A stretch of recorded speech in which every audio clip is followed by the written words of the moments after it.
Underworld don Dawood Ibrahim को जहर दिए जाने की खबर लगातार पाकिस्तान से लेकर हिंदुस्तान तक सुर्खियों में रही। हालांकि दाऊद इब्राहिम के गुर्गों ने ये जरूर कहा कि दाऊद बिल्कुल ठीक है, लेकिन उसके इसी दावे पर यकीन नहीं किया जा सकता, क्योंकि इस तरह की चीजों की पुष्टि तो होती ही नहीं है। ये बात सच भी हो सकती है या झूठ भी, लेकिन ऐसा लगता है कि शायद दाऊद इब्राहिम की हत्या कर दी गई। इसके पीछे दरअसल कई सारे कारण हो सकते हैं। पहला तो यही कि एक समय पाकिस्तान के ऊपर भारत का काफी ज्यादा दबाव था और भारत के अलावा अमेरिका और पश्चिमी देशों का भी प्रेशर रहा था कि दाऊद को सौंप दिया जाए। दाऊद जब तक स्मगलिंग कर रहा था, फिरौती वगैरह वसूल रहा था, उस वक्त वो इतना बड़ा खतरा नहीं था। लेकिन जब से वो पाकिस्तान में गया है और उसके लिंक लश्कर तायबा और इस तरह के आतंकी संगठनों से जुड़ गए हैं, उसके बाद एक बड़ा खतरा न केवल भारत बल्कि अमेरिका समेत दूसरे मुल्कों को भी मनी लॉन्ड्रिंग की वजह से लगने लगा था।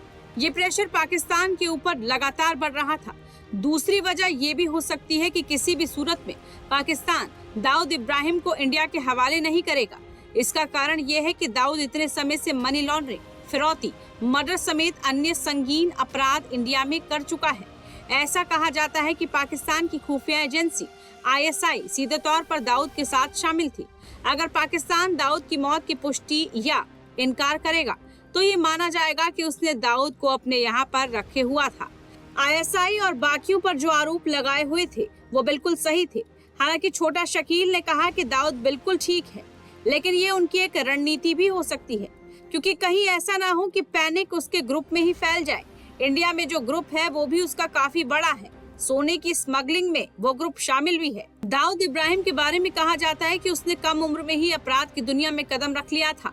इसके बाद 1970 के दशक के अंत में उसने अपने बड़े भाई शब्बीर इब्राहिम कास्कर के साथ अपना गैंग बना लिया था, जो बाद में डी कंपनी के नाम से जाना गया। दाऊद सोने की तस्करी, रियल एस्टेट, जबरन वसूली और मादक पदार्थों की तस्करी में शामिल था। हालांकि समद खान की हत्या के बाद मुंबई पुलिस द्वारा वांछित होने के बाद दाऊद 1986 में भारत से दुबई भाग गया था। पाकिस्तान के लोग भले ही ये कह रहे हैं कि वहां की सरकार को बताना चाहिए कि दाऊद कहां पर है, लेकिन सभी जानते हैं कि दाऊद इब्राहिम पाक के अंदर ही छिपा बैठा है। भारत ने तो दाऊद का पता तक दे दिया था। ऐसे में पाकिस्तान अब दाऊद को लेकर क्या कदम उठाता है, ये देखना होगा। टाइम्स नाउ भारत डिजिटल की रिपोर्ट।